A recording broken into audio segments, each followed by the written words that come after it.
Last night, I had a dream. I found myself in a desert called Cyberland. It was hot. My canteen had sprung a leak and I was thirsty. Out of the abyss walked a cow, Elsie. I asked if she had anything to drink. She said, "Bitch, you gotta stop making so many fucking TBRs first." Okay, hi! I'm Cherry and you've stumbled upon my channel. Today I'm going to be talking about my readathon TBR. Okay, first of all, in my defense, I love making TBRs I never follow. I am aware of that. And I've already made a dent in my very small January TBR, so I've decided to take this quick week-long break to read other books I've shelved. When I found out about this readathon, my musical theater geek heart just sang. You know, I thought, life is short. There's only 525,600 minutes in a year. No day but today. Honestly, these references are just gonna keep coming, so I'm gonna just stop right here and talk about the readathon for a bit and then dive into the books. This readathon runs for a whole week, January 17 to 23, and is hosted by Trithardt and Beck from Moony Reads. I'm going to be linking their announcement videos down below, as well as the official Twitter page, so you can check out all the details as well as the complete list of prompts. Kathy and Beck made this readathon super hassle-free, which was why I was inclined to join. You can join 1, 2, all teams, get a few prompts from each team, double up, combine them together. Basically, do whatever you want.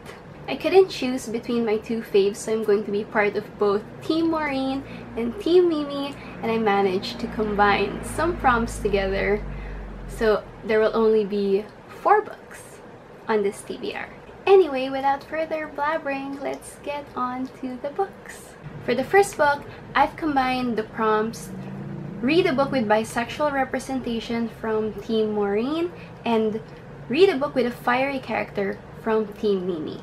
The book I'm going to be reading for that is I'll Be the One by Lila Lee. Sky Shin has heard it all before. Fat girls can't become K-pop idols, but she's determined to become the world's first plus-size K-pop star. So she goes on an international survival audition show, I'm assuming something similar to K-pop star, to prove herself.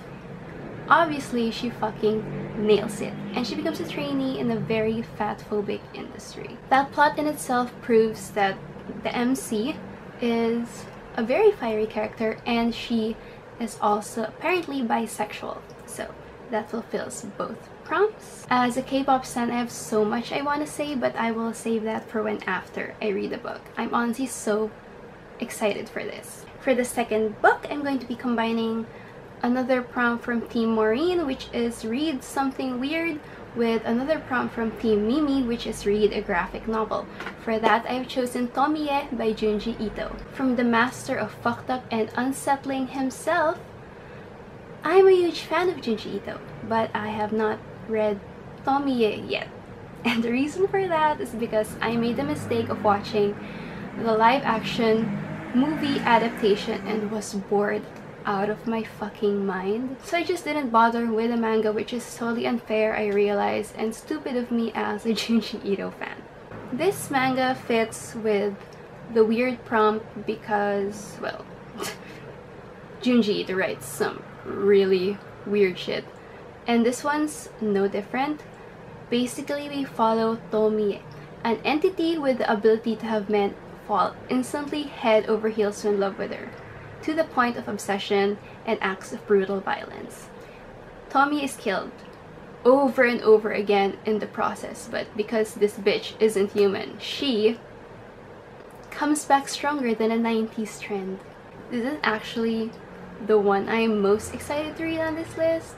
I'm actually kind of glad I saved this for like a later time. So yes, I hope I can get to this very soon. This might be the first one I'll get to for this readathon, but Who knows, we'll see. The third book fulfills the prompt from Maureen, which is read a book of poetry or a book about a performance artist. For that, I'm going to be reading a poetry book, which is one of the books I started last year and didn't get to finish. So, two birds with one stone. I'm going to be fulfilling a prompt, and I'm also going to be knocking a book out of my currently reading shelf. And that is A Mouthful of Forevers by Clementine von Radick. I think her poetry was very popular around Tumblr for a time, so much that they inspired wedding vows and even tattoos. A lot of people all over the internet seem to really love her poetry, and while I've liked some of the ones I read so far, I can't tell if I'm enjoying this particular collection yet, but I'll let you know in my wrap-up. The last book fulfills the final prompt from Team Mimi, which is read a book centering around HIV or AIDS. And for that, I've chosen Full Disclosure by Cameron Garrett. This book is about Simone, an HIV-positive teen who is starting over at a new school.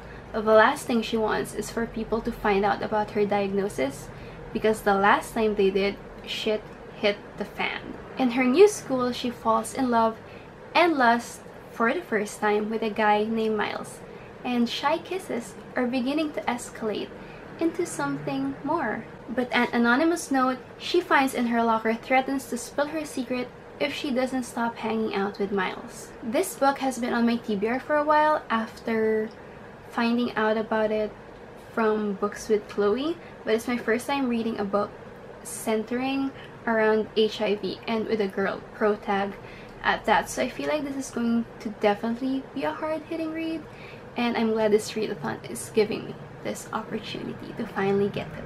Anyway, those are the books I plan to read for the Rent readathon. I am super excited to be participating in this readathon because Rent is one of my all-time favorite musicals. It's just so hard-hitting and so beautiful, and the songs are total bops, so I suggest you go watch it and maybe join us. Again, all the links and other details will be in the description box down below. Remember, no day but today, and lovey bohem. Thanks so much for watching, and I will see you in my next video. Goodbye!